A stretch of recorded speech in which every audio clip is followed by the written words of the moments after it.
ಓಂ ಶಾಂತಿ.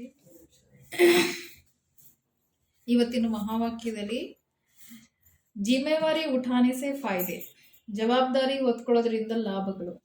ಈಗ ಬಾಬಾ ಸ್ವರ್ಗ ಕಟ್ತಾ ಇದ್ದಾರೆ ಅಂದ್ರೆ ಬಾಬಾನೇ ಜವಾಬ್ದಾರಿ ಹೊತ್ಕೋಬೇಕು ಅಂತ ಇಲ್ವಲ್ಲ. ಬಾಬಾ ಸ್ವರ್ಗದಲ್ಲಿ ಹೋಗ್ತಾರೆ ಅಂದ್ರೆ ಬಾಬಾ ಜವಾಬ್ದಾರಿ ಹೊತ್ಕೊಂತಾರ? ಇಲ್ಲ. ನಾವು ಸ್ವರ್ಗದಲ್ಲಿ ಹೋಗ್ತೀವಿ, ನಾವು ದೇವತೆ ಆಗ್ತೀವಿ, ನಾವು ಜವಾಬ್ದಾರಿ ಹೊತ್ಕೋಬೇಕು. ಆ ಜವಾಬ್ದಾರಿ ಹೊತ್ಕೊಳ್ಳೋದ್ರಿಂದ लाभಗಳು ಏನು ಅಂತ.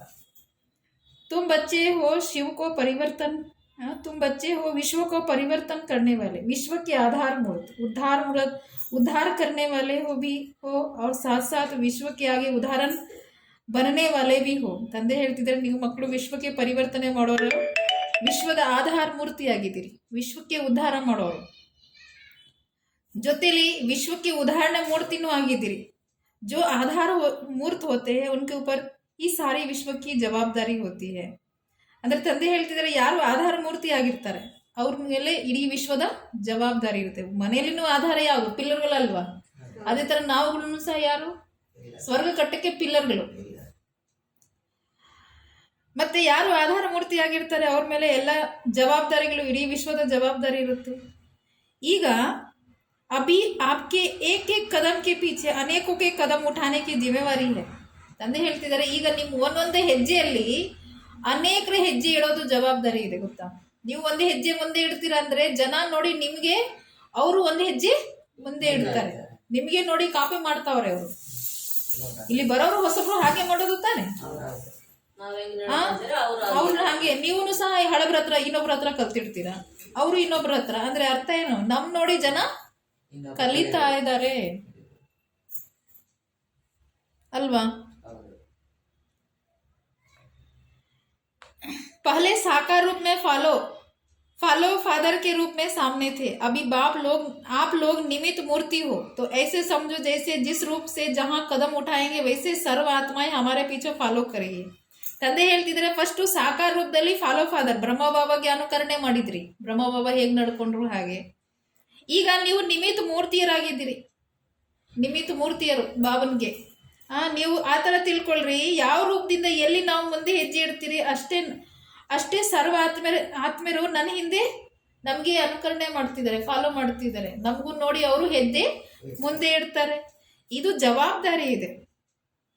सर्व के आधार मूर्ति बनने का कारण सर्व आत्माओं की आशीर्वाद, जो आशीर्वाद मिलती है, फिर उसका हल्कापन भी आ जाता है, मदद भी मिलती है, जिस कारण जिम्मेवारी हल्की हो जाती है. ತಂದೆ ಹೇಳ್ತಿದ್ದಾರೆ, ಸರ್ವರ ಆಧಾರ ಮೂರ್ತಿ ಆ ಕಾರಣದಿಂದ ಸರ್ವರ ಆಶೀರ್ವಾದನೂ ಸಿಗುತ್ತೆ, ಮತ್ತೆ ನೀವು ಹಗುರಾಗ್ಬಿಡ್ತೀರಾ, ಮತ್ತು ಸಹಯೋಗನೂ ಸಿಗುತ್ತೆ.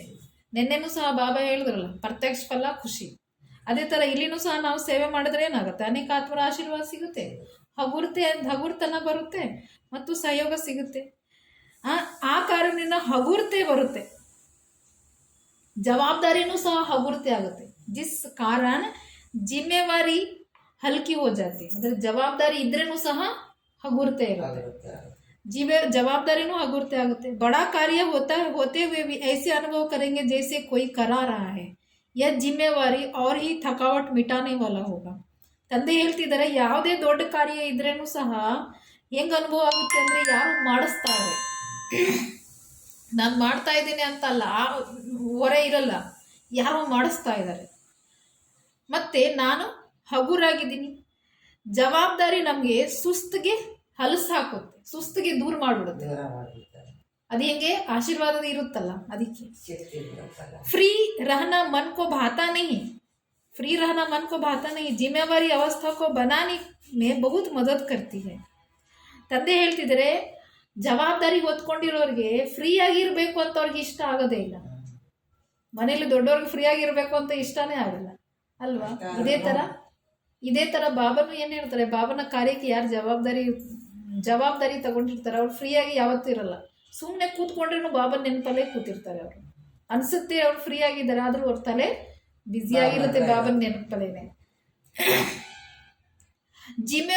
ಜವಾಬ್ದಾರಿ ಅವಸ್ಥೆ ರೂಪಿಸ್ಕೊಂಡಿರೋರು ಅವ್ರಿಗೆ ಬಹಳ ಸಹಯೋಗ ಸಿಗುತ್ತೆ. ಜವಾಬ್ದಾರಿನೂ ಒಂದ್ ರೀತಿಯಿಂದ ನಮ್ಗೆ ಬಹಳ ಸಹಯೋಗ ಕೊಡೋದು, ಗೊತ್ತಾ ನಿಮ್ಗೆ? ಜವಾಬ್ದಾರಿ ಹೊತ್ಕೊಂಡಿರ್ತೀವಿ ಅಂದ್ರೆ ನಮ್ಮ ಮನಸ್ಸು ಬ್ಯುಸಿ ಆಗಿರುತ್ತೆ, ವ್ಯರ್ಥ ಕಡೆ ಇರಲ್ಲ. बाप दादा जब महारथी बच्चों को देखते हैं तो सभी के वर्तमान स्वरूप और इसी जन्म के अंतिम स्वरूप और दूसरे जन्म के भविष्य स्वरूप तीनों ही सामने आता है. ಬಾಬರವರು ಬಾಪ್ದಾದರವರು ಬ್ರಹ್ಮಬಾಬಾ ಮತ್ತು ಶಿವಬಾಬಾ ಇಬ್ರು ಯಾವಾಗ ನೀವು ಮಹಾರಥಿ ಮಕ್ಕಳಿಗೆ ಆನೆ ಸವಾರಿ ಮಕ್ಕಳಿಗೆ ನೋಡ್ತಾರೆ, ಅಂದರೆ ಮಹಾರಾಜ ಅಂದ್ರೆ ಆನೆ ಸವಾರಿ ಮಕ್ಕಳಿಗೆ ನೋಡ್ತಾರೆ, ಆಗ ಎಲ್ಲರೂ ವರ್ತಮಾನ ಸ್ವರೂಪ. ವರ್ತಮಾನ ಅಂದ್ರೆ ಈಗ ಏನು ನಾವು ಬ್ರಾಹ್ಮಣರು, ಮತ್ತು ಈ ಜನ್ಮದ ಕೊನೆ ಸ್ವರೂಪ, ಇನ್ನೊಂದು ಜನ್ಮದ ಭವಿಷ್ಯ ಸ್ವರೂಪ, ಮೂರು ಸ್ವರೂಪ ಸಾಮನೆ ನೋಡ್ತಾರೆ. ಅದೇ ಮುಂಚೆ ನಾವು ಶೂದ್ರರಾಗಿದ್ದೀವಿ ಕಲಿಯುಗದಲ್ಲಿ, ಈಗ ನಾವು ಬ್ರಾಹ್ಮಣರಾಗಿದ್ದೀರಿ ವರ್ತಮಾನ, ಈಗ ಈ ಕೊನೆಯ ಜನ್ಮ ಮತ್ತೆ ಇನ್ನೊಂದು ಜನ್ಮ ಭವಿಷ್ಯದಲ್ಲಿ ನಾವು ದೇವತೆ ಆಗ್ತೀವಿ. ಈ ಮೂರು ಸ್ವರೂಪ ಬಾಬನ್ ಕಾಣಿಸ್ತಾ ಇರುತ್ತೆ ಪ್ರತಿಯೊಂದು ಮಗುಗೆ ನೋಡುವಾಗ. ಆ ಸಮಯದ ಮಾತ್ರ ಸ್ವರೂಪ ನೋಡಲ್ಲ ಅವರು. आप लोगों को यह फीलिंग स्पष्ट रूप में आती है कि हम बनने वाले, हम ताज व तिलकधारी होंगे, आगे चल यह भी अनुभव करेंगे. ತಂದೆ ಹೇಳ್ತಿದ್ದಾರೆ, ನಿಮಗಳಿಗೆ ಫೀಲಿಂಗ್ ಬರುತ್ತೆ, ಅನುಭವ ಬರುತ್ತೆ, ಸ್ಪಷ್ಟ ರೂಪದಲ್ಲಿ ಬರುತ್ತೆ. ಏನು, ನಾವು ಇಂಥ ದೇವತೆ ಆಗೋರಿದ್ದೀರಿ, ನಾವು ಕಿರೀಟಧಾರಿ, ನಾವು ಸಿಂಹಾಸನಧಾರಿ ಆಗಿರ್ತೀರಿ. ಮುಂದೆ ಹೋಗ್ತಾ ಹೋಗ್ತಾ ನಿಮಗೂ ಅನುಭವ ಮಾಡ್ತೀರಿ, ನೀವು ಅನುಭವ ಮಾಡ್ತೀರಾ. ಜೈಸೆ ಸಾಕಾರ ರೂಪ में प्रत्यक्ष अनुभव किया ना, कर्मातीत अवस्था भी स्पष्ट थी और भविष्य स्वरूप भी स्पष्ट थी. ಸಾಕಾರ ರೂಪದಲ್ಲಿ ಅನುಭವ ಮಾಡಿದ್ರಲ್ಲ, ಕರ್ಮಾತೀತ ಅವಸ್ಥೆನೂ ಸ್ಪಷ್ಟವಾಗಿತ್ತು ಮತ್ತು ಭವಿಷ್ಯ ಸ್ವರೂಪನ ಸಹ ನೆನಪು ಸ್ಪಷ್ಟವಾಗಿತ್ತು. ಹೌದಲ್ವ ದಾದಿಯರು? ನಾವು ಬ್ರಾಹ್ಮಣರು ಅಂತ ಅಷ್ಟು ನೆನಪಿರಲಿಲ್ಲ, ಅಷ್ಟು ನಾವು ಸತ್ಯುಗದಲ್ಲಿ ದೇವತೆ ಆಗೋರು ಅಷ್ಟು ನೆನಪಿರ್ತಾ ಇತ್ತು ಜಾಸ್ತಿ. ಸತ್ಯುಗಿ ದೇವತೆ ದೇವಿ ಗುಣ ಈಗಲೇ ಕಾಣಿಸ್ತಾ ಇತ್ತು, ಕರ್ಮದಲ್ಲಿ, ವ್ಯವಹಾರದಲ್ಲಿ, ಮಾತದಲ್ಲಿ. ಕರ್ಮೇಂದ್ರಿಯ ಮೂಲಕ ಕೆಲಸ ಮಾಡಿಸ್ತಾ ಇದ್ದೀನಿ, ಅದಕ್ಕಿಂತ ಜಾಸ್ತಿ ಸ್ಮೃತಿ ಭವಿಷ್ಯದ ಸ್ಪಷ್ಟವಾಗಿತ್ತು.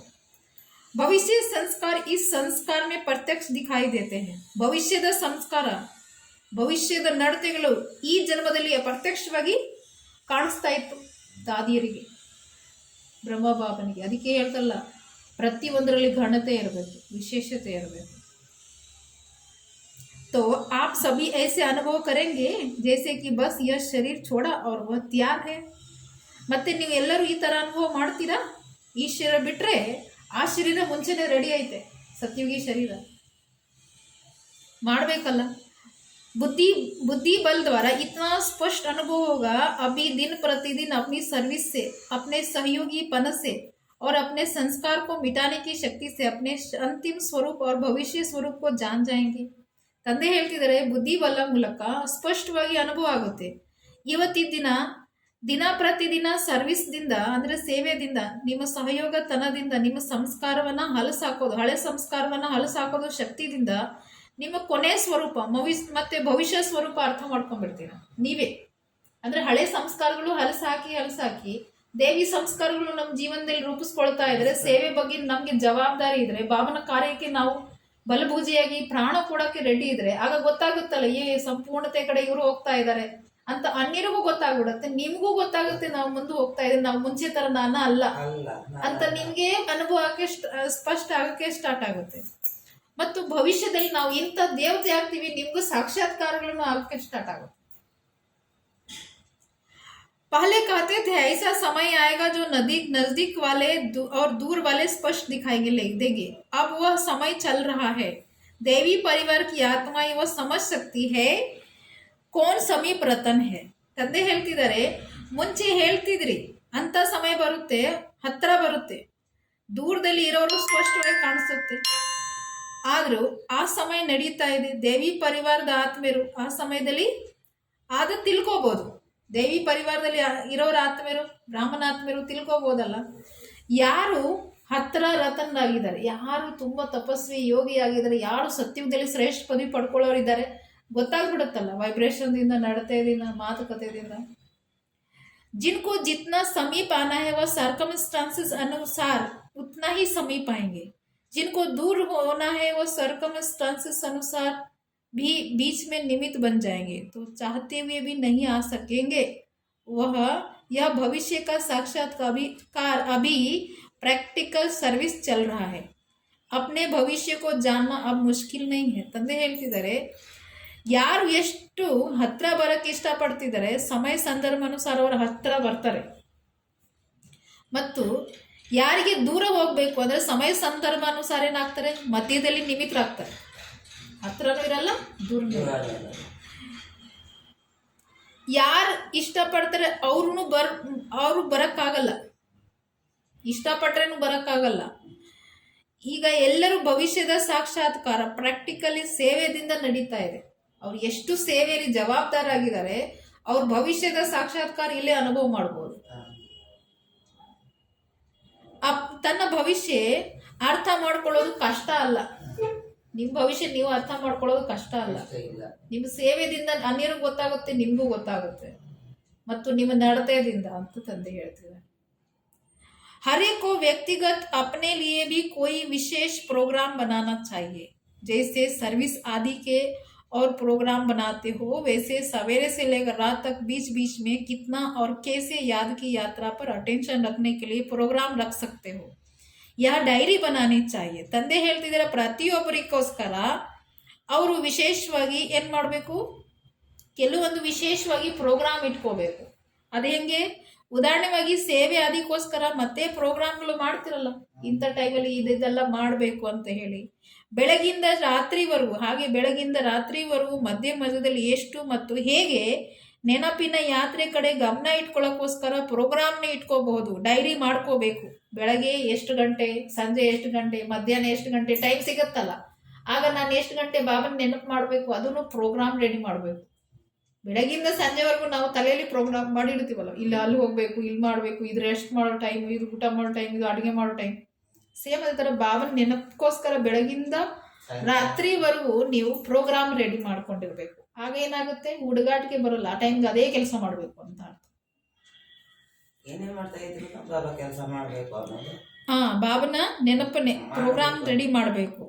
अमृत वेले ही याद का प्लान बनाना चाहिए. समझो आप लोग कोई स्थूल कार्य आदि भी बिजी रहते हो तो, लेकिन उसमें भी थोड़े समय के लिए जैसे नियम बंधा हुआ हो याद में रहने का.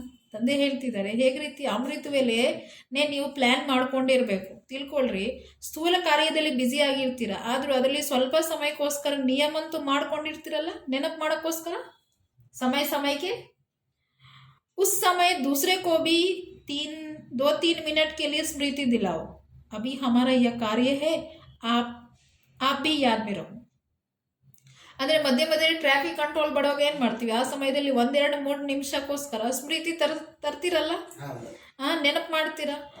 ಆ ಟೈಮಲ್ಲಿ ಏನು ಮಾಡಬೇಕು, ಅನ್ಯರಿಗೂ ಸ್ಮೃತಿ ತರಿಸ್ಬೇಕು, ನೆನಪು ಮಾಡಿಸ್ಬೇಕು. ನೋಡು, ಈಗ 2-3 ನಿಮಿಷ ಹಾಡು ನಡೀತಾ ಇದೆ, ಇಲ್ಲ 2-3 ನಿಮಿಷ ಈಗ ಟ್ರಾಫಿಕ್ ಕಂಟ್ರೋಲ್ ಟೈಮಿಂಗ್ ಇದೆ, ನಾನು ನೆನಪಲ್ಲಿ ಕೂತ್ಕೊಂತೀರಿ, ನೀವು ಸಹ ನೆನಪು ಮಾಡ್ರಿ ಅಂತ ಅವ್ರಿಗೂ ಹೇಳಬೇಕು. जैसे मुकर्रर टाइम पर ट्रैफिक कंट्रोल भी रोक लेते ही है, कितना भी भले ज़रूरी काम हो, कोई पेशेंट को हॉस्पिटल ले जाना हो तो भी रोक लेंगे. इसी रीति जहाँ तक कर सको उतना टाइम टेबल अपनाओ, और भी देखो उनका कोई टाइम मुकर्रर है, टाइम याद का मुकर्रर है तो और भी उसको फॉलो करेंगे. ತಂದೆ ಹೇಳ್ತಿದ್ದಾರೆ, ಹೇಗೆ ರೀತಿ ಯಾರಿಗೆ ತೀರಾ ಪೇಷಂಟ್ ಆಗಿದ್ದಾರೆ, ಹಾಸ್ಪಿಟಲ್ ಇದ್ದಾರೆ, ಆಗ ಏನು ಮಾಡ್ತೀವಿ, ದಾರಿ ಹೋಗಬೇಕು ಅಂದರೆ ಟ್ರಾಫಿಕ್ನು ಸಹ ಏನು ಮಾಡ್ತೀವಿ, ಸೈಡ್ ಮಾಡಿಬಿಡ್ತೀವಿ, ಹೋಗ್ತಾ ಇರ್ತೀವಿ, ಸಿಗ್ನಲ್ನು ನೋಡಲ್ಲ, ಸಿಗ್ನಲ್ನು ದಾಟ್ಬಿಡ್ತೀವಿ ಅಲ್ವಾ, ಯಾಕೆಂದರೆ ಇಮರ್ಜೆನ್ಸಿ ಇದ್ದಾರೆ. ಸೇಮ್ ಅದೇ ಥರ ತಂದೆ ಹೇಳ್ತಿದ್ದಾರೆ, ಎಷ್ಟೇ ಒಳ್ಳೆ ಕಾರ್ಯ ಬೇಕಾಗಿರೋ ಕಾರ್ಯ ಇದೆ, ಪೇಷಂಟ್ಗೆ ಕರ್ಕೊಂಡು ಹೋಗಬೇಕು ಹಾಸ್ಪಿಟಲ್ಗೆ, ಟ್ರಾಫಿಕ್ನು ಸಹ ದಾಟಿರ್ತೀರಿ, ಅದಕ್ಕೂ ರೀತಿ ನಿಯಮ ಟೈಮ್ ಟೇಬಲ್ನು ಸಹ ಇದ್ರೇನು ಸಹ ಆ ಟೈಮಲ್ಲಿ ಅದನ್ನು ಮೀರಿರ್ತೀರಿ ಅಲ್ವಾ. ಸೇಮ್ ಅದೇ ಥರ ಬಾಬಾ ಹೇಳ್ತಿದ್ದಾರೆ, ಒಳ್ಳೆ ರೀತಿಯಿಂದ ಎಷ್ಟು ಸಾಧ್ಯ ಆದರೆ ಅಷ್ಟೇ ನಿಮ್ಮ ನಿಯಮನು ಸಹ ನೀವು ಏನು ಮಾಡಬೇಕು, ನೀವು ಮಾಡ್ಕೊಂಡಿರ್ಬೇಕು, ಅದು ಮೀರಬಾರ್ದು. ಅಲ್ಲಿ ಅಂತೂ ಇಮರ್ಜೆನ್ಸಿ ಇರುತ್ತೆ, ನಿಮ್ಗೆ ಏನು ಇಮರ್ಜೆನ್ಸಿ ಇರುತ್ತೆ, ಈ ಸಂಗಮ ಯುಗದ 1 ಸೆಕೆಂಡ್ ಬೆಲೆ ಬಾಳ್ತಕ್ಕಂಥದ್ದಲ್ವಾ. ಎಷ್ಟು ಸಾಧ್ಯ ಆದರೆ ಅಷ್ಟು ನೀವು ಟೈಮ್ ಟೇಬಲ್ ಮಾಡ್ಕೊಂಡಿರಿ. ಆಗ ಮತ್ತೆ ಇನ್ನೊಬ್ಬರಿಗೆ ನೋಡ್ರಿ, ಅವರು ಟೈಮ್ ಟೇಬಲ್ ಫಿಕ್ಸ್ ಮಾಡಿದ್ರಲ್ಲ, ಇನ್ನೂ ನಮ್ಗಿಂತ ಚೆನ್ನಾಗಿರೋ ಟೈಮ್ ಟೇಬಲ್ ಇದೆ, ಅದನ್ನು ಸಹ ನೋಡಿಕೊಂಡು ನೀವೇನು ಮಾಡಬೇಕು, ಇನ್ನೂ ಚೆನ್ನಾಗಿರೋ ಟೈಮ್ ಟೇಬಲ್ ಮಾಡ್ಕೊಂಡಿರ್ಬೇಕು, ಇನ್ನೂ ಜಾಸ್ತಿ ನೆನಪು ಮಾಡೋದು ಒಂದು ಟೈಮ್ ಟೇಬಲ್ ಮಾಡ್ಕೊಂಡಿರ್ಬೇಕು. कोई कार्य हो उनको आगे पीछे करके भी 2-4 मिनट का टाइम याद में रहने के लिए जरूरी निकालो. ತಂದೆ ಹೇಳ್ತಿದ್ದಾರೆ ಯಾವುದಾದ್ರೂ ಒಂದು ಕಾರ್ಯ ಇದ್ರೆ 2-4 ನಿಮಿಷ ಟೈಮ್ ಟೇಬಲ್ ಇಟ್ಕೊಳ್ಳೋಕ್ಕೋಸ್ಕರ, ನೆನಪಲ್ಲಿ ಇಟ್ಕೊಳ್ಳೋಕ್ಕೋಸ್ಕರ ಟೈಮ್ ಟೇಬಲ್ ಖಂಡಿತ ತೆಕ್ಕೊಳ್ರಿ. ಅಂದರೆ ಎಷ್ಟೇ ಬ್ಯುಸಿ ಆಗಿದ್ರೂ ಅದರಲ್ಲೂ 2-3 ನಿಮಿಷ ತೆಕ್ಕೋಬೇಕು ನೆನಪು ಮಾಡೋಕ್ಕೋಸ್ಕರ ಅಂತ ತಂದೆ ಹೇಳ್ತಿದ್ದಾರೆ. ಅದರಿಂದ ವಾತಾವರಣದಲ್ಲಿ ಇಡೀ ವಾತಾವರಣ ಮೇಲೆ ಪ್ರಭಾವ ಬೀರುತ್ತೆ, ಇಡೀ ವಾತಾವರಣ ಶುದ್ಧವಾಗುತ್ತೆ ಅಂತ. ಸಭಿ 1-2 को फॉलो करेंगे, बुद्धि को रेस्ट भी मिलेगी और शक्ति भी भरेगी और वायुमंडल को सहयोग मिलेगा. ಎಲ್ಲರೂ ಒಬ್ರಿಗೊಬ್ರಿಗೆ ನೋಡಿ ಕಲಿತೀರಾ, ಅನುಕರಣೆ ಮಾಡ್ತೀರಾ, ಬುದ್ಧಿಗೂ ರೆಸ್ಟ್ ಸಿಗುತ್ತೆ. ಎಷ್ಟೇ ಕಾರ್ಯ ಮಾಡ್ತಾ ನೀವು ಬಾಬನ ನೆನಪು ಮಾಡ್ತಾ ಇದ್ರೆ ಮಧ್ಯೆ ಮಧ್ಯೆ ಟೈಮ್ ತೆಗೆದುಕೊಂಡು ಬುದ್ಧಿಗೂ ರೆಸ್ಟ್ ಸಿಗುತ್ತೆ, ಆತ್ಮಗೂ ಶಕ್ತಿ ತುಂಬುತ್ತೆ ಮತ್ತು ವಾತಾವರಣಗೂ ಸಹಯೋಗ ಸಿಗುತ್ತೆ, ವಾತಾವರಣ ಶುದ್ಧವಾಗುತ್ತೆ. फिर एक अनोखा दिखाई पड़ेगा, ಮತ್ತೆ ಒಂದು ವಿಶೇಷತೆ ಕಾಣಿಸುತ್ತೆ. जैसे कुछ समय आप 1-2 को याद दिलाते थे, शिव बाबा याद है, वैसे ही जब देखते हो कोई व्यक्त भाव से में ज्यादा है तो उनको बिना कहे अपना व्यक्तित्व शांत ऐसा रूप धारण करो जो इशारे से समझ जाए, तो वातावरण कुछ अव्यक्त रहेगा. ಹೇಗೆ ರೀತಿ ತಂದೆ ಹೇಳ್ತಿದ್ದಾರೆ, ಸಮಯ ಅನುಸಾರ ಒಬ್ರಿಗೊಬ್ರಿಗೆ ನೆನಪು ತರಿಸ್ತಾ ಇದ್ರಲ್ಲ ಹಿಂದಿನ ಕಾಲದಲ್ಲಿ. ಬ್ರಹ್ಮಬಾಬಾ ಟೈಮಲ್ಲಿ ಶಿವಬಾಬರು ಬ್ರಹ್ಮಬಾಬಾ ತನ್ವಲ್ಲಿ ಇರುವಾಗ ಬ್ರಹ್ಮಬಾಬಾ ಕೇಳೋರು, ಶಿವಬಾಬಾ ನೆನಪಿದ್ಯಾ, ನೋಡ್ತಾ ಆಗಾಗ ದಾದಿಯರನ್ನು ಒಬ್ರಿಗೊಬ್ರಿಗೆ ಎಚ್ಚರಿಸೋರು, ಶಿವಬಾಬಾ ನೆನಪಿದ್ಯಾ. ಅದೇ ಥರ ಇಲ್ಲಿ ತಂದೆ ಹೇಳ್ತಿದ್ದಾರೆ, ಯಾವಾಗ ನೀವು ನೋಡ್ತೀರಾ ಒಬ್ರಿಗೊಬ್ರು ತುಂಬ ಜಾಸ್ತಿ ವ್ಯಕ್ತ ಭಾವನೆಯಲ್ಲಿ ಜಾಸ್ತಿ ಮಾತಾಡ್ತಾ ಇದ್ದಾರೆ, ಜಾಸ್ತಿ ದೇಹಾಭಿಮಾನದಲ್ಲಿ ಇದ್ದಾರೆ, ಕಾಣಿಸುತ್ತಲ್ಲ ಇವರು ಯೋಗದಲ್ಲಿ ಇಲ್ಲ, ಆಗ ಹೇಳ್ದಿರ ಏನು ಮಾಡಬೇಕು, ಆ ವ್ಯಕ್ತಿಗತ ಹೇಳ್ದಿರ ಗೊತ್ತಿಲ್ದಿರ ಏನು ಮಾಡಬೇಕು, ತನ್ನ ಶಾಂತಿಯ ಸ್ವರೂಪನ ಅಂತಹ ಧಾರಣೆ ಮಾಡ್ಕೋಬೇಕು. ಅಂದರೆ ಅವ್ರಿಗೆ ಸನ್ನೆದಿಂದ ಗೊತ್ತಾಗಬೇಕು, ಅಯ್ಯೋ ನಾನು ದೇಹಾಭಿಮಾನದಲ್ಲಿ ಬಂದ್ಬಿಟ್ಟಿದ್ದು, ನಾನು ಸಹ ಯೋಗಯುಕ್ತವಾಗಿರ್ಬೇಕು ಅಂತ ಹೇಳಿ ಅವ್ರು ಹೇಳ್ದಿರನು ನೀವು ನಿಮ್ಮ ಅನುಭವದಿಂದ ಅವ್ರಿಗೆ ಅನುಭೂತಿ ಆಗ್ಬೇಕು, ಅಷ್ಟು ನೀವು ಶಾಂತ ಮೂರ್ತಿ ಆಗ್ಬೇಕು ಅಂತ ತಂದೆ ಹೇಳ್ತಿದ್ದಾರೆ. ಮತ್ತೆ ವಾತಾವರಣ ಸಹ ಆ ಟೈಮಲ್ಲಿ ಏನಾಗುತ್ತೆ, ಸ್ವಲ್ಪ ಅವ್ಯಕ್ತ ಆಗುತ್ತೆ, ಸೂಕ್ಷ್ಮ ಲೋಕದ ವಾತಾವರಣ ಆಟೋಮೆಟಿಕ್ಲಿ ಆಗುತ್ತೆ. ಹೇಳ್ದಿರ ಅವ್ರ ಅನುಭವ ಆಯ್ತಲ್ಲ, ಈಗ ಅವರು ಸಹ ಯೋಗಯುಕ್ತವಾಗಿದ್ರೆ ವಾತಾವರಣ ಅವ್ಯಕ್ತ ಆಗುತ್ತೆ, ವಾತಾವರಣ ಸಹ ಅದೇ ತರ ರೆಡಿ ಆಗುತ್ತೆ, ಅವ್ಯಕ್ತ ಲೋಕ ಆಗುತ್ತೆ, ಅವ್ಯಕ್ತ ವತನ ಆಗುತ್ತೆ. तुम्हारी अंतिम स्टेज है साक्षात्कार मूर्ति. जैसा साक्षात्कार मूर्ति बनेंगे वैसे ही जैसे साक्षात मूर्ति बनेंगे ऐसे ही साक्षात्कार मूर्ति बनेंगे. ತಂದೆ ಹೇಳ್ತಿದ್ದಾರೆ, ನಿಮ್ದು ಕೊನೆ ಅವಸ್ಥೆ ಏನು, ಎಲ್ಲರಿಗೂ ಸಾಕ್ಷಾತ್ಕಾರ ಮೂರ್ತಿ ಆಗ್ಬೇಕು, ನಮ್ಮಿಂದ ತಂದೆಯವರು ಸಾಕ್ಷಾತ್ಕಾರ ಆಗ್ಬೇಕು, ತಂದೆಯವರು ತೋರ್ಪಡಿಕೆ ಆಗ್ಬೇಕು. ಆ ಉದಾಹರಣೆಯಾಗಿ ಹೇಗೆ ರೀತಿ ಸಾಕ್ಷಾತ್ ಮೂರ್ತಿ ಆಗ್ತೀರಾ ಹಾಗೆ ಸಾಕ್ಷಾತ್ಕಾರ ಮೂರ್ತಿ ಆಗ್ಬಿಡ್ತೀರ. ಅಂದರೆ ಈಗಲೇನ ಶಿವಬಾಬಾ ನಮಗೆ ಕೆತ್ತನೆ ಮಾಡಿರೋ ಮೂರ್ತಿ ಆಗ್ತೀರಿ ಅಂದರೆ ಏನಾಯಿತು, ನಮ್ಮ ಅನ್ಯರ ಮುಂದೆ ನಾವು ನಮ್ಮಿಂದ ತಂದಿರೋರು ತೋಡ್ಪಡಿಕೆ ಆಗ್ತಾರೆ, ಸಾಕ್ಷಾತ್ಕಾರ ಮೂರ್ತಿ ಆಗ್ಬಿಡ್ತಾರೆ. ನಮ್ಗೆ ನೋಡಿ ಅವರಿಗೆ ಶಿವಬಾಬನ ಸಾಕ್ಷಾತ್ಕಾರಗಳಾಗೋಕ್ಕೆ ಸ್ಟಾರ್ಟ್ ಆಗುತ್ತೆ. ಅದ್ರ ಬಗ್ಗೆ ಒಂದು ಉದಾಹರಣೆ ಹೇಳ್ತೀನಿ. ತಾವರೆಕೆರೆ ರತ್ನಕ್ಕ ಇದ್ದಾರಲ್ಲ ಅಜ್ಜಿ, ಅವರು ಹೊಸಬ್ರು ಇದ್ದಾಗ ಅಜ್ಜಿ ದಪ್ಪಕ್ಕಿದ್ದಾರೆ ಒಬ್ಬರು, ಅವರು ಅಷ್ಟು ಬರ್ತಾ ಇದ್ರು, ಸುಮ್ಮನೆ ಆಶ್ರಮ ಇದೆ ಸ್ವಲ್ಪ ಹೊತ್ತು ಬಂದು ಹೋಗೋಣ ಅಂತ ಅಷ್ಟೇ ಬರೋರು. 2-3 ತಿಂಗಳು ನೋಡಿದ್ರು ತುಂಬ ಬೇಕಾಗ್ಬಿಟ್ಟು ಒಂದು ದಿವಸ ಏನಾಯಿತು, ಅಚಾನಕ್ಕು ಸಂಜೆ ಹೊತ್ತು ಎಲ್ಲರೂ ಕೂತಿದ್ರು, ನಾನು ಬಾಬನ ನೆನಪಲ್ಲಿ ಎಲ್ಲರಿಗೂ ದೃಷ್ಟಿ ಕೊಟ್ಕೊಂಡು ಕೂತಿದ್ದೆ, ಅವರು ಕೂತಿದ್ದಾರೆ. ಅದರಲ್ಲಿ ಇದ್ದಕ್ಕಿದ್ದಂಗೆ ಕಣ್ಣು ಮುಚ್ಕೊಂಡು ಧ್ಯಾನ ಮಾಡಿ ಇದ್ದಕ್ಕಿದ್ದಂಗೆ ಕಣ್ ತೆರೆದಿದ್ದಾರೆ, ನೋಡ್ತಾ ಇದ್ದಾರೆ ನಮ್ಮ ತಲೆ ಹಿಂದೆ ಪೂರ್ತಿ ಬೆಳಕು, ತಲೆಯಿಂದ ಫುಲ್ ಬೆಳಕಿದೆ, ನಮ್ಮ ಕಣ್ಣಿಂದ ಬೆಳಕು ಅವ್ರ ಮೇಲೆ ಬೀಳ್ತಾ ಇದೆ. ಆವತ್ತಿಂದ ಕಂಟಿನ್ಯೂ ಆಗ್ಬಿಟ್ಟು ಅವ್ರಿಗೆ ಭಾವನೆ ಕೂರ್ಬಿಡ್ತು. ಅದೇ ಥರ ಬಾಬಾ ಹೇಳ್ತಾರೆ, ನೀವು ಯೋಗಯುಕ್ತವಾಗಿದ್ರೆ ಬಾಬಾ ಯಾರಿಗೆ ಏನು ಅನುಭವ ಮಾಡಿಸ್ಬೇಕು ಅವ್ರು ಮಾಡಿಸ್ತಾರೆ. ಆ ಟೈಮಿಂದ ಅವರು ಈ ವಿಷಯ ನಮಗೆ ಹೇಳಿಲ್ಲ, ಅವ್ರು ಏನೋ 1 ತಿಂಗಳು 2 ತಿಂಗಳು ಆದಮೇಲೆ ಕಂಟಿನ್ಯೂ ಬರ್ತಾ ಒಂದು ದಿವಸ ಮಾತಿಗೆ ಈ ಥರ ಹೇಳಿದ್ರು, ನಾನು ಈ ಥರ ನೋಡಿದೆ, ಆವತ್ತಿಂದ ನನಗೆ ತುಂಬ ಅನುಭವ ಆಯಿತು, ಆಮೇಲೆ ನಾನು ದಿನ ಬರೋಕ್ಕೆ ಸ್ಟಾರ್ಟ್ ಮಾಡಿದೆ. ಅವರು जब सभी साक्षात्कार मूर्ति बन जाएंगे तो संस्कार भी सभी के साक्षात ಮೂರ್ತಿ ಸಮಾನ ಬನ್ ಜಾಯೇಗ. ತಂದೆ ಹೇಳ್ತಿದ್ರೆ, ಯಾವಾಗ ನೀವು ಎಲ್ಲರೂ ಸಾಕ್ಷಾತ್ಕಾರ ಮೂರ್ತಿ ಆಗ್ಬಿಡ್ತೀರಾ ಆಗ ಸಂಸ್ಕಾರನೂ ಸಹ ಎಲ್ಲರಿಗೂ ಸಾಕ್ಷಾತ್ ಮೂರ್ತಿ ಸಮಾನ ಆಗುತ್ತೆ. ಅದು ಹೆಂಗಾಗುತ್ತೆ, ಸಾಕ್ಷಾತ್ ಮೂರ್ತಿ ಆದಾಗ ಮೂರ್ತಿನ ಥರ ನೀವು ಅನುಭವ ಆಗುತ್ತೆ ಎಲ್ಲರಿಗೂ, ನಿಮಗೆ ನೋಡಿ ಸಾಕ್ಷಾತ್ ಮೂರ್ತಿನೇ ದೇವತೆನೇ ಇವರು ಅಂತ. ಅದು ಹೆಂಗೆ? ಯೋಗದ ದಿನಚರ್ಯ ಇದ್ರೆ, ಯೋಗ ಗಟ್ಟಿಯಾಗಿದ್ರೆ, ಯೋಗದ ಟೈಮ್ ಟೇಬಲ್ ಇದ್ರೆ, शक्तिशाली योगावस्था इधर जितना अपने को चार्ज करेंगे उतना इंचार्ज बनने का कर्तव्य ಸಫಲತಾಪೂರ್ವಕ ಬಂದು ಸಕೆಂಗೆ. ತಂದೆ ಹೇಳ್ತಿದ್ದಾರೆ, ಎಷ್ಟು ನಿಮಗೆ ನೀವು ಚಾರ್ಜ್ ಮಾಡ್ತೀರಾ, ನಮ್ಮ ಆತ್ಮರೂಪಿ ಬ್ಯಾಟ್ರಿಗೆ ಎಷ್ಟು ನಾವು ಚಾರ್ಜ್ ಮಾಡ್ತಾ ಇರ್ತೀರಿ, ಅಷ್ಟೇ ಇನ್ಚಾರ್ಜ್ ಆಗೋದು ಕರ್ತವ್ಯ. ಸಫಲತಾ ಪೂರ್ವಕವಾಗಿ ನೀವು ಮಾಡಬಹುದು. ಅಂದರೆ ಅರ್ಥ ಏನು? ಭಾವನಾ ಕಾರ್ಯಕ್ಕೆ ಜವಾಬ್ದಾರಿ ತಗೊಂಡು ಮಾಡಿಸ್ಬೋದು.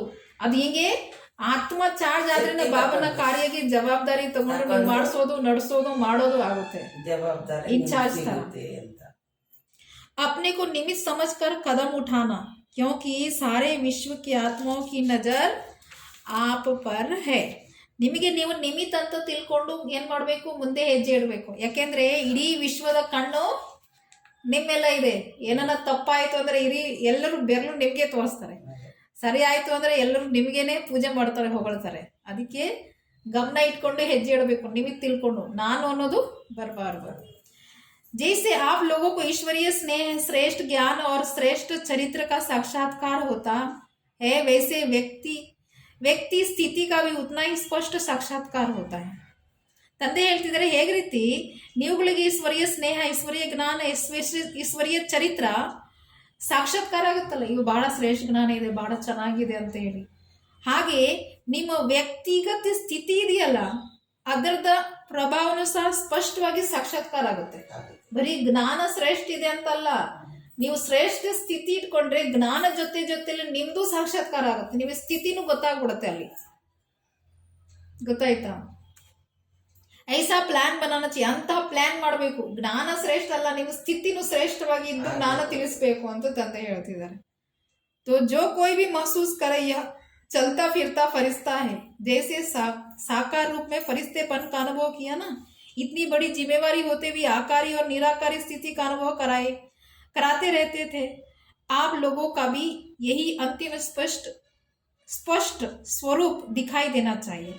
ತಂದೆ ಹೇಳ್ತಿದ್ರೆ, ನಡೀತಾ ಸುತ್ತಾಡ್ತಾ ಎಲ್ಲರಿಗೂ ಇದೇ ಅನುಭವ ಆಗ್ತಾ ಇತ್ತು ಅಂದ್ರೆ ಇವರು ಸೂಕ್ಷ್ಮ ದೇವತೆ ಇದಾರಲ್ವಾ, ಬ್ರಹ್ಮಬಾಬಾಕ್ಕೆ ಕೊನೆ ಅವಸ್ಥೆ. ನಡೀತಾ ಸುತ್ತಾಡ್ತಾ ಬ್ರಹ್ಮಬಾಬಾ ಬೆಳಕಿನ ಶರೀರದಲ್ಲಿ ಓಡಾಡ್ತಾವ್ರೆ ಅಂತ ಅನುಭವ ಆಗ್ತಾ ಇತ್ತು ಬ್ರಾಹ್ಮಣ ಮಕ್ಕಳಿಗೆ. ಅಷ್ಟೇ ದೊಡ್ಡ ಜವಾಬ್ದಾರಿ ಇತ್ತು. 400 ಜನಗೆ ಸಾಕೋದು ಏನು ಕಡಿಮೆನಾ? ಅಷ್ಟು ದೊಡ್ಡ ಜವಾಬ್ದಾರಿ ಇತ್ತು. ಆಕಾರಿ ಮತ್ತು ನಿರಾಕಾರಿ ಸ್ಥಿತಿವನ್ನ ಅನುಭವ ಮಾಡಿಸ್ತಾ ಇದ್ರು. ನೀವು ಸಹ ಕೊನೆ ಸ್ಟೇಜ್ ಸ್ವರೂಪ, ಕೊನೆ ಅವಸ್ಥೆ ಸ್ವರೂಪ ಸ್ಪಷ್ಟವಾಗಿ ಕಾಣಿಸ್ಬೇಕು ಎಲ್ಲರೂ. ಕೊನೆ ಅವಸ್ಥೆ ಅಂದ್ರೆ ಇವ್ರೂ ಸಹ ನಡೀತಾ ಸುತ್ತಾಡ್ತಾ ಸೂಕ್ಷ್ಮ ದೇವತೆ ಇದ್ದಾರೆ. ಇವರು ಈ ಲೋಕದಲ್ಲಿ ಇಲ್ಲ. ನಮ್ಮ ಜೊತೆಲಿ ಮಾತಾಡ್ತಾ ಇದ್ರು ಇವರು ಈ ಲೋಕದಲ್ಲಿ ಇಲ್ಲ. ಇವರು ಪೂರ್ತಿ ಬೆಳಕಾಗ್ಬಿಟ್ಟಿದ್ದಾರೆ. ಇವ್ರ ಮನಸ್ಸು ಎಲ್ಲೋ ಇದೆ, ಏನೋ ಸುಮ್ಮನೆ ನಮ್ಮ ಜೊತೆಲಿ ಮಾತಾಡ್ತಾ ಇದ್ದಾರೆ ಅಂತ ನಿಮಗೆ ನೋಡಿ ಜನರಿಗೆ ಅನುಭವ ಆಗ್ಬೇಕು. ಪ್ರಕಾಶ ಇದ್ದಾರೆ, ಯಾಕೋ ಗೊತ್ತಿಲ್ಲ. ಅವ್ರ ಹತ್ರ ಹೋದ್ರೇನೆ ತಲೆನೇ ಸಂಕಲ್ಪನೇ ನಡೆಯಲ್ಲ, ಶೀತಲವಾಗ್ಬಿಡ್ತೀವಿ ಅವ್ರು ಮಾತನಾಡುವಾಗ. ಆ ಥರ ನಮ್ಮಿಂದ ಎಲ್ಲರಿಗೂ ಅನುಭವ ಆಗಬೇಕು ಅಂತ ತಂದೆ ಹೇಳ್ತಿದ್ದಾರೆ. कोई कितना भी अशांत, बेचैन, घबराया हुआ आवे, लेकिन आपकी दृष्टि, स्मृति, वृत्ति की शक्ति उसको बिल्कुल शांत कर दे.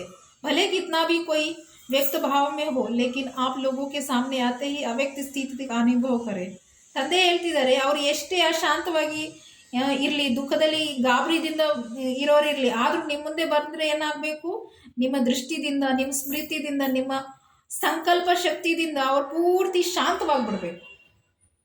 ಅಂಥ ಸ್ಥಿತಿ ನಿಮಗೆ ಇರಬೇಕು. ಒಳ್ಳೆಯದು.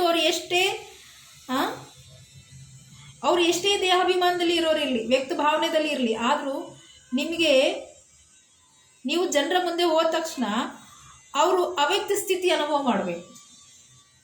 ನಿಮ್ಮ ಮುಂದೆ ಬರ ತಕ್ಷಣ ಜನ ಅವ್ರ ದೇಹಾಭಿಮಾನದಲ್ಲಿ ಎಷ್ಟೇ ಇದ್ರೇನು ನಿಮ್ಮ ಮುಂದೆ ಬರ ತಕ್ಷಣ ಅವ್ರಿಗೆ ಅವ್ಯಕ್ತ ಸ್ಥಿತಿ ಅನುಭವ ಆಗಬೇಕು. ಶೀತಲತೆ, ಶಾಂತಿ, ಸೂಕ್ಷ್ಮ ದೇವತೆಯ ಸ್ಥಿತಿ ಅನುಭವ ಆಗಬೇಕು.